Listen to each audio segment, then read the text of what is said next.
MacBook Air is designed for 90% of the people out there. It's a great laptop, incredibly fast, silent operation, and a battery life that will last you almost an entire day, depending on the usage, that is. And then you have the MacBook Pro. So the MacBook Pro, that's for 10% of the people. If you are doing video editing, photo editing, running large language models, or compiling large-scale codes, then you need this. But what about that user who's a power user? They use video or photo editing apps occasionally, they code occasionally. What do they go for? That bit isn't clear. Now, you can either go for the Air or you can go for the Pro. Both great choices, but if you are confused, then I'm going to break it down for you in this video. And hopefully you'll have a better idea of what to get for yourself. So these two laptops that I'm comparing today, these are both base model M series laptops. This one that I have is an M4 base model of the MacBook Pro, and this one that I have is an M4 base model of the MacBook Air. Now, I wanted to do this comparison of the base models because these are alike to each other. And it's basically the Pro versus the Air. Now, obviously, you can spec it up. You can spec up Air as well. You can spec up the Pro as well. But this is for people who are sitting in between, deciding whether they should spend 50% more and get the Pro or stick to the Air. Is the price justified? To a large extent, I would say yes, it's justified. It's not just a fan you're adding onto the laptop. It's a better screen.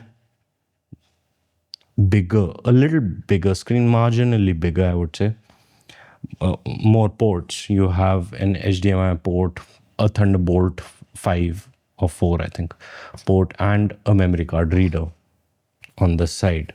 And to add to that, you have better speakers. Now, I've been using these two laptops for quite a while, and as daily laptops, I'm using both of them.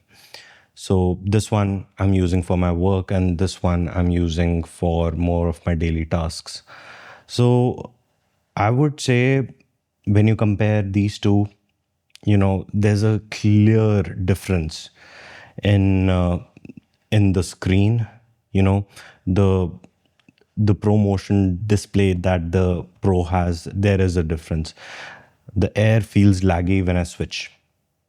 And I immediately notice a difference, but your eyes adjust, If you use the Air consistently, then switching back, you notice a difference.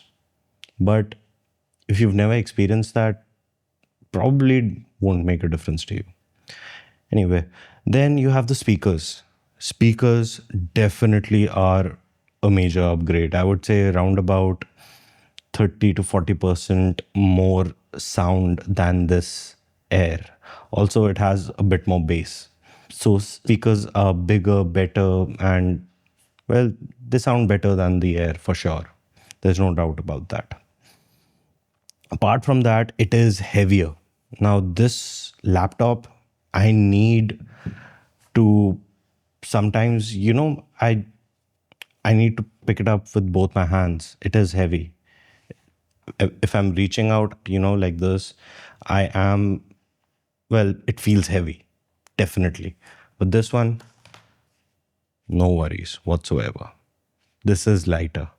So if you're someone who travels a lot, or for that matter, switches between where you work, move around, then the Air is better.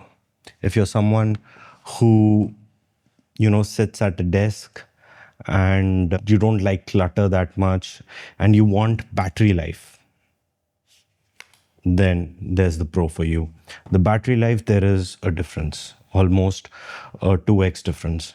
This one will get me through the Pro, will get me through around 2 days almost, if I'm not using any of the pro grade apps like video editing or photo editing. If I'm not using that, then it'll get me through 2 days. And the Air doesn't last a day. Like I would say around about at night, this night or maybe afternoon, it kind of dies off. 6 to 8 hours of use, but this one, I would say somewhere around 18, 16 to 18 hours of use. That's where the weight comes in, it's a bigger battery. When it comes to sustained workloads, the Pro definitely wins. It doesn't heat up that much. If I am, let's say, coding on the Air or I'm doing video editing on the Air, it heats up. There are no two ways about it. It definitely heats up in this area.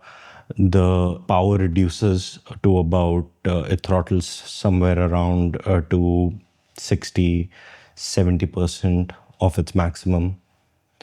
And this one doesn't thermal throttle at all. It's cool.